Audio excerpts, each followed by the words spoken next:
आज हम अलाउद्दीन खिलजी के तेलंगाना, वारंगल और मदुरा अभियानों तथा बदलते हुए वक्त के साथ उसके द्वारा जो इन अभियानों के संदर्भ में सल्तनत की रणनीतियों में परिवर्तन किया गया, उसका अध्ययन करेंगे। तेलंगाना में वारंगल के विरुद्ध भेजे गए पहले अभियान 1309-1310 में करीब 6 महीने का वक्त लगा और दुर्गम और दूरस्थ मार्गों से गुजरता हुआ जब काफूर वारंगल के किले के सामने पहुंचा, तो किले की भारी दीवार मिट्टी की बनी हुई थी, जो इस्पात से भी अधिक मजबूत थी, जबकि भीतरी दीवार जो थी पत्थर की बनी हुई थी।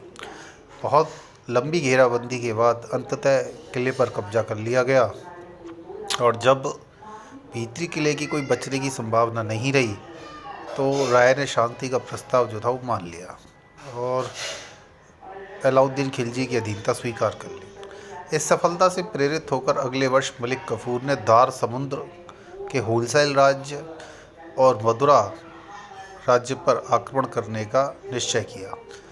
पहले की तरह लंबा रास्ता तय करते हुए रामचंद्र देव के मराठा सरदारों के द्वारा दी गए मार्गदर्शन की सहायता से काफूर ने दार समुद्र के होलसेल शासक बल्लाल देव को अकस्मात पहुंचकर चकित कर दिया और एक मजबूत घेराबंदी के बाद बल्लाल देव को भी उन्हीं शर्तों को मानना पड़ा जिन पर वारंगल के राय ने सहमति प्रदान की थी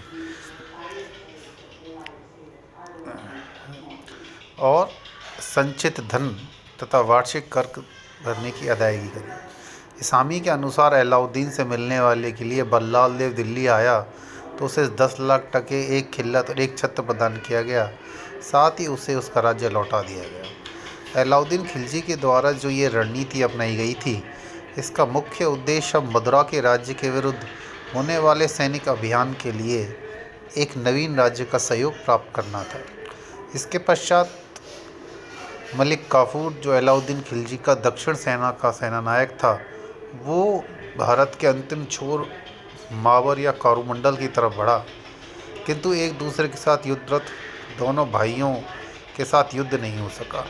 अंत काफूर मछलीपट्टनम पहुंचा, जहां उसे मुस्लिम व्यापारियों की बस्ती दिखाई पड़ी। इस नगर को उसने पूरी तरह से तबाह कर दिया और मुस्लिम व्यापारियों सहित किसी को नहीं बख्शा गया।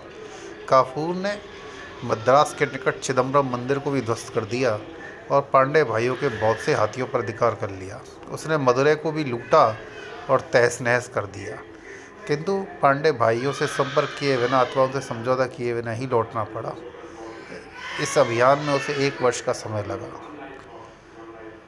इन 2 अभियानों के कारण अलाउद्दीन को न केवल अपार धन प्राप्त हुआ, अपितु उसकी प्रतिष्ठा में भी काफ़ी वृद्धि हुई।